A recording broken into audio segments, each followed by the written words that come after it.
5 विकारों के साथ साथ तत्वों के आकर्षण से परे ले जाने वाले, सच्चा वैष्णव बनाने वाले, वाणी से परे ले जाकर वानप्रस्थ स्थिति में स्थित करने वाले और गिरती कला से चढ़ती कला की ओर ले जाने वाले सत शिव बाबा रूहानी बच्चों से बोले, क्या अपने को 1 सेकंड में वाणी से परे वानप्रस्थ अवस्था में स्थित कर सकते हो? जैसे वाणी में सहज ही आ जाते हो, क्या वैसे ही वाणी से परे इतना ही सहज हो सकते हो? कैसी भी परिस्थिति हो, वातावरण हो, वायुमंडल हो या प्रकृति का तूफान हो, लेकिन इन सब के होते हुए, देखते हुए, सुनते हुए, महसूस करते हुए जितना ही बाहर का तूफान हो, उतना स्वयं अचल, अटल, शांत स्थिति में स्थित हो सकते हो। शांति में शांत रहना बड़ी बात नहीं है, लेकिन अशांति के वातावरण में भी शांत रहना, इसको ही ज्ञान स्वरूप, शक्ति स्वरूप, याद स्वरूप और सर्व गुण संपन्न कहा जाता है। भिन्न भिन्न प्रकार के कारण होते हुए स्वयं निवारण रूप बने, इसको कहा जाता है पुरुषार्थ का प्रत्यक्ष प्रमाण रूप। ऐसे महावीर बने हो या अब तक वीर बने हो, किस स्टेज तक पहुँचे हो? महावीर की स्टेज सामने दिखाई देती है या समीप दिखाई देती है, अथवा बाप समान स्वयं को दिखाई देते हो? बाप समान 3 स्टेज नंबरवार है। एक है समान, दूसरी है समीप और तीसरी है सामने। तो कहाँ तक पहुँचे हो?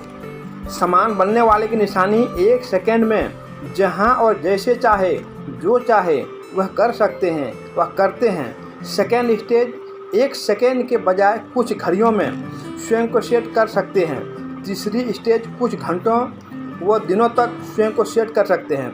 समान वाले सदा बाप समान स्वयं के महत्व को, स्वयं की शक्तियों के महत्व को और सर्व पुरुषार्थ के नंबर वाले स्टेज को, गुणदान, ज्ञान दान और स्वयं के समय का दान, इन सब के महत्व को जानने वाले और चलने वाले होते हैं। वे कर्मों को, संस्कार और स्वभाव को जानने वाले ज्ञान स्वरूप होते हैं। क्या ऐसे ज्ञान स्वरूप बने हो?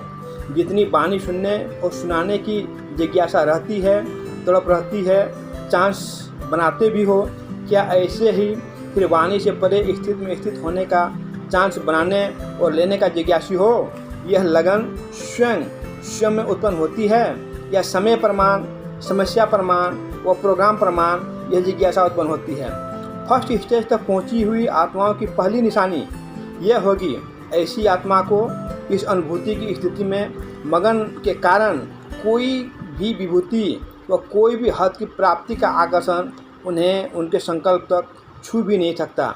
अगर कोई भी हद की प्राप्ति की आकर्षण संकल्प में छूने की हिम्मत रखती है तो इसको क्या कहेंगे? क्या ऐसे को वैष्णव कहेंगे? आजकल के नामधारी वैष्णव अनेक प्रकार की परहेज करते हैं। कई व्यक्तियों और कई प्रकार की वस्तुओं से अपने को छूने नहीं देते हैं। अगर अकारने को छू लेते हैं तो वह पाप समझते हैं। आप जैसा नाम वैसा काम करने वाले, जैसा संकल्प वैसा स्वरूप बनने वाले सच्चे वैष्णव हो। ऐसे सच्चे वैष्णवों को क्या छू सकने की साहस कर सकता है? अगर छू लेते हैं तो छोटे मोटे पाप बनते जाते हैं। ऐसे सूक्ष्म पाप आत्मा को उच्च स्टेज पर जाने से रोकने के निमित्त बन जाते हैं, क्योंकि पाप अर्थात बोझा वह फरिश्ता बनने नहीं देते। बीच रूप स्थित व वानप्रस्थ स्थिति में स्थित नहीं होने देते। आजकल मेजॉरिटी महारथी कहलाने वाले भी अमृत वेले की रूह रिहान में वह कंप्लेंट करते व प्रश्न पूछते हैं कि पावरफुल स्टेज जो होनी चाहिए वह क्यों नहीं होती, थोड़ा समय वह स्टेज क्यों नहीं रहती है। इसका कारण यह सूक्ष्म पाप है जो बाप समान बनने नहीं देता। समझा?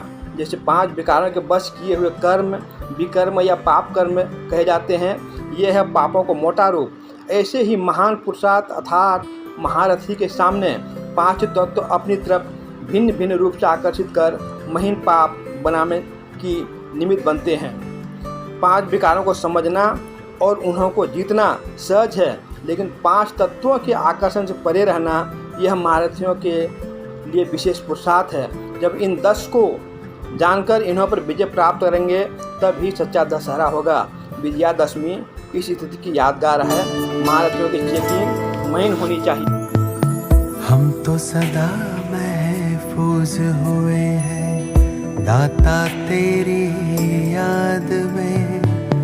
बिन मांगे सब कुछ है पाया, क्या मांगू फरियाद में। हम तो सदा महफूज हुए हैं दाता तेरी याद में। बिन मांगे सब कुछ है पाया, क्या मांगू फरियाद में।